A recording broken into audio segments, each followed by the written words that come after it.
स्वरा, आज दसरा आहे आणि एक माळ 100 रुपये खाली विकायची नाही. मला खूप भूक लागली आहे, आता मी जेवायला जातो. हा, एवढं विकायचं, कोणी जर आलं 100 रुपये खाली विकायचं नाही. हा,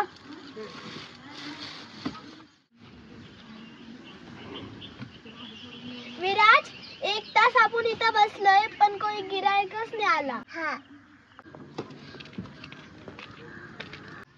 विराज, त्यामुळे तो मुलगा आपल्याच दुकानात येतोय वाटतं फुलं घ्यायला. ओ ताई, एक माळ कितीला दिली? 100 रुपयाला एक माळ आहे. एवढी महाग का? 50 रुपयाला द्या ना. 100 रुपयाचं खाली भेटणार नाही, घ्यायची तर घ्या नाही तर जा. नाक्यावर खूप स्वस्त फुलं आहे, चाललो म्हणून तिकडं. मला नको तुमचे फुलं, चाललो मी.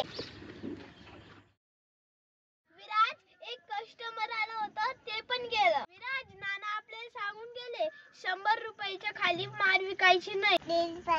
तुला पाणी प्यायचं, घे.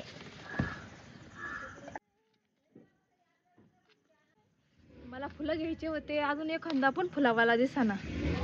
हा, ते तिकडे एक गाडी आहे, त्या मुलीकडे फुलं बघते कशी आहेत. बरं झालं एक मावशी आली फुल घ्यायला.